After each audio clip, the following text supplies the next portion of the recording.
911, what's the address of your emergency? 2524 Romeldale Lane. This house has seen its fair share of stories. College students mainly live here after all. But one story... Okay, tell me exactly what happened. ...has many versions. We're gonna need an officer or something. My friend just shot himself. He's dead. So many, it's hard to tell which might be true. Okay. Did he do it intentionally? I don't think so. I think it was an accident. Here in this house, a CSU senior lived with several others. It was a pleasure to see him, find his way out here and where he didn't know a soul. Finnegan Daly moved here from Pennsylvania for school, a double major in political science and business. He was sort of the kid for the underdog. His mom, Gina, says Finnegan had his eye on law school. He was very determined. He was not a kid that ever gave up. It was not in his DNA. Which is why this mother can't believe. My friend Ben came in and picked it up and cocked it and shot himself. Can't believe any of the stories about what happened that night. Okay, what was his name? Ben Daly. It was 3:30 in the morning when Fort Collins police were dispatched to the house on Romeldale Lane. So this is Coleman. He's the one who called it in. He was inside the room. They found the last man to see Finn Daly alive. You're gonna be okay, ma'am. Standing outside the house. He didn't know anything about guns. That night, Coleman Carver told officers he and Finn were drinking shots of tequila. Coleman had 4 guns in the house, 2 pistols, a shotgun, and a military-style AR-15.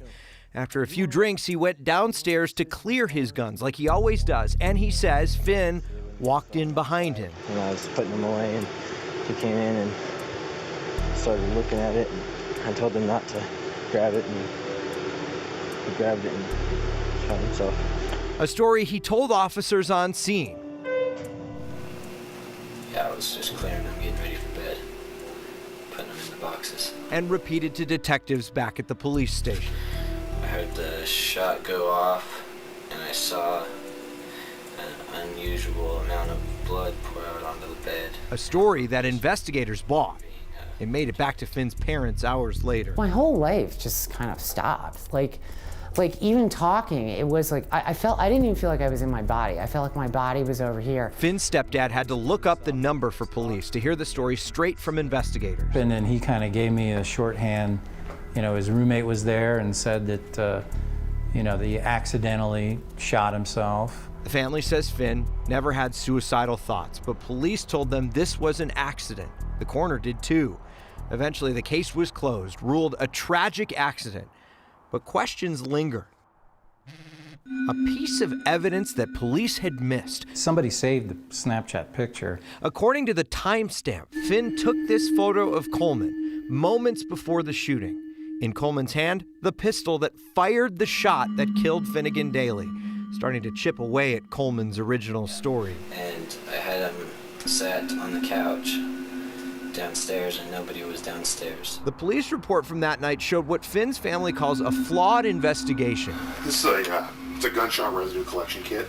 Police tested Coleman's hands for gunshot residue, but never submitted it for processing. Though Coleman, who's a minor, admitted he was drinking, they never ordered a blood test, even after he told them he used mouthwash while on the phone with dispatch to try to hide it. Doing some mouthwash because I didn't want to get it in my pee. He says after the shot, he first called his parents and family members. In fact, it took a while before anyone called 911. How much time would you say elapsed between when the shot was fired and when you called us? After you kind of made those phone calls? 10 minutes, 15 minutes. 10 or 15 minutes. I just can't get past that no one tried to help him.